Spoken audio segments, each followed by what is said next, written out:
34 na lettuce. Sige ma'am, ingat po. Sir, lettuce! At 7 dosena na itlog ang nilako ko ngayong araw. Brown eggs po, ma'am, sir, brown eggs. Pili na po kayo. Iba't ibang klaseng customer ulit ang na-encounter natin ngayon. Hindi po. Pero kasama talaga yan. Mahirap bang maglako ng farm produce? Tara!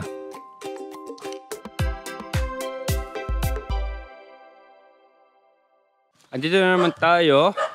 Another Lako Day. I lost track kung pang ilan na to, pero dito tayo sa farm na maaga para makapag-prepare. Hinahanda niya yung itlog. Ako magsisimula na maganda ng lettuce. Okay, ihanda natin to ating mga lettuce. Kala nyo yun, nasa batch 29 na tayo. Yan. Harvest of batch 29.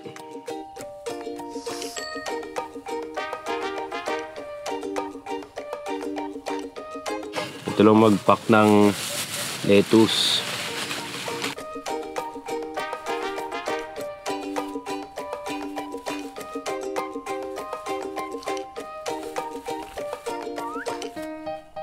Binalot ko isa-isa ang mga lettuce at inilagay sa styro box.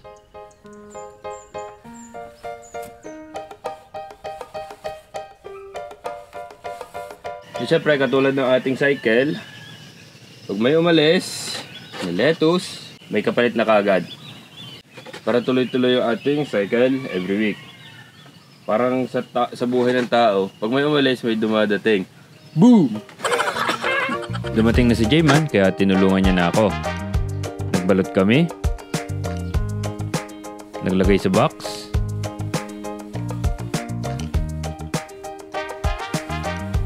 At naglagay ng kapalit sa system. Very efficient.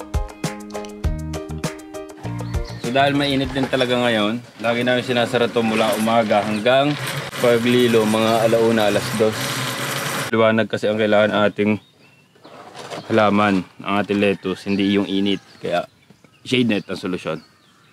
Kaya meron tayong lettuce na 34 cups. So meron tayo dito itong dosenang itlog. Tapos ibabaw lang itong ating lettuce. Alright. Lako starter pack tayo. Ano bang mga daladala kapag naglalako? Siyempre, yung paninda. Huwag kang maglalako na wala kang paninda. And ngayon, dahil napakainit, kailangan natin ng tubig. Dapat malaging may tubig tayo. Ating signage. Tape natin. Okay, alam ko na ulit sasabihin nyo. Mag-print ako ng tarpaulin. Tapos, long sleeves pag mainit. Sa sombrero. Dapat may sombrero. And then, battery na ating camera. Panukli. At may panukli tayo. Hindi dapat mo problema ang ating customer sa panukli. Kahit anong ibayad nila, kahit cheque, dapat may panukli tayo. And then, syempre yung ating stickers. Tayo pa rin naghanap niyan. Okay, yan ang ating starter pack. Tara! Saan ba tayo ngayon papunta? Yung ating paboritong spot sa San Juan kasi dun yung pinakamabenta tayo so far at pinakamabilis maubos. Yun din kasi ang pinakamalapit, may gagawin pa kami mamaya kaya yun muna para mabilis yung travel natin papunta at travel pa uwi. Okay, syempre, gas tayo, gas. Dito lagi tayo nagagas pag naglalako. Dumaan ulit tayo sa gas station. Importante ito. Ayoko magtulak kahit anong mangyari. Kilala pala kami dito ng pump-attendant. Humingi pa ng sticker. Okay, may pwesto na tayo ulit na malilom hanggang mamaya. Set up tayo. Thank you sir sa pag-ano. Kayo ba sir may-ari nitong mga ano? Shoutout sir, anong pangalan mo? Paulo, Patrick Garcia. Kaya yung mga halaman dyan. So pag pupunta kayo dito sa San Juan, kailangan nyo nito, bili kayo kay sir. Tama. Nag-set up na kami. At nagsimula na ako magtawag. Sir, lettuce! Pero ang naging buwan ng mano natin, si ma'am pa rin. Itlog at lettuce ang binili nila. Thank you ma'am sa suporta. 35 na.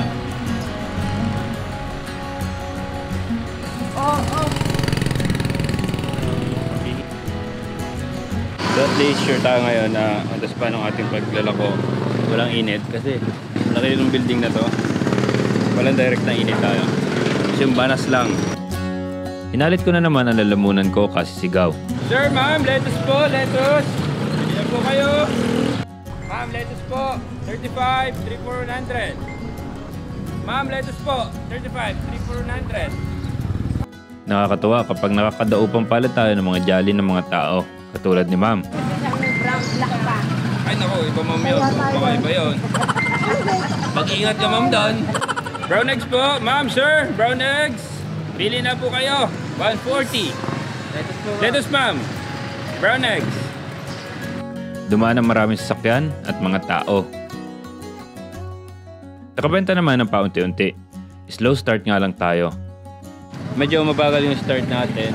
Kasi dumating tayo dito ay mga 7:10. Medyo konti pa yung tao, kaya medyo slow start tayo. Tingnan natin maya-maya yung konti pa. Nagaling na rin magbenta si John Paul. Dati, sanay siya sa nanay, tatay, ate, kuya ang tawag niya sa mga tao. Pero sabi ko, dapat ma'am at sir kahit bata pa yan. Then, thank you after bumili. Sige po. Inom ng tubig para iwas dehydrate. Si ma'am, 6 ang binili. Thank you ma'am. Sige ma'am, ingat po. At may mga conscious buyers talaga katulad ni sir. Spray ba to? Ilan pa kaya? Wala po. Wala pong insecticide sir. Ang kailangan lang sagutin natin at ipaliwanag. Ganon din si sir. Organic hindi. Hindi po. Naku sir, mag-ingat ka sa nagkiklaim na organic na brown eggs. So sell check tayo. Ang natira na lang sa ating lettuce ay 17 out of 34. Naka 17 na tayo kasi ito nabenta na yan. Pabilin lang sa dalawang eggs. Kina ma'am. Sila yung buena mano natin. Tapos meron pa tayo 5 dosen ng itlog. Yan. Mahaba pa ang ating oras. Wala pa tayo isang oras dito eh. Si John Paul ay bibigyan ko ng misyon na bumili ng almusal namin. Bahala ka na sa pagbili. Tingnan natin kung anong bibili ng balawis na eh. Puro manier. Okay, ako muna maglalako. Maraming bumili habang wala siya. May nagpa-picture pa. Thank you po, thank you ma'am, thank you sir. Si sir na taga BJMP, madami binili. 6 na lettuce at 2 dosen ng itlog. Shout out sa'yo sir, thank you. Okay, maraming binili si sir. 6 na lettuce, 2 dosen ng brown eggs. Kaya ang natira na natin ay 5 lettuce, 3 brown eggs. Tagal ni John Paul ah. Pakuha na lang binili noon ah. Pagbalik na John Paul, paubos na. At nakita niya na may bumibili pa at saktong ubos. 1 hour lang, naubos ang 34 cups na lettuce at nakabenta ng 5 dosena na itlog. Kanina nung natin si John Paul, mabagal yung benta. Ba't nung umalis ka, naubos ko? Tingnan mo bakit? Kasi bumili ako merienda. Okay, 2 eggs na lang yung natitira. Ay, 1 hour lang, naubos natin, 1 hour. Yung naubos natin yung lettuce at naka 5 tayong eggs. So kakain muna kami, tatry natin kung may bibili pa sa atin habang tayo kumakain. Hintay pa tayo konti pa. Kaya kumain muna kami. Kaso, hindi masarap yung siomay na nabili ni John Paul. Pero kinain ko na lang yung ibang binili, sayang eh. At habang kumakain, nakabenta pa ng 1 dosena na itlog. Naghanap pa nga si ma'am ng lettuce eh, kaso hindi na siya umabot. Sa 1.5 hours natin pagbibenta, wala pa kahalos eh. Maaga tayo na sold out ngayon. 6 na dosen ng itlog at 140 each, 840 pesos yun. And then yung 34 na lettuce natin, 35 each, 1,190. Pero may 6 na bumili ng 3,400. So 1,160 pesos yon. And yung total benta natin is 2,000 pesos. Sakto. Yun. Not bad for 1.5 hours. So favorite spot na natin to actually yung San Juan, Batangas. Marami tayo suki dito. Inaabangan na tayo dito. Kaya hindi ito yung huling pagbebenta natin dito. Maraming salamat. Subscribe and peace.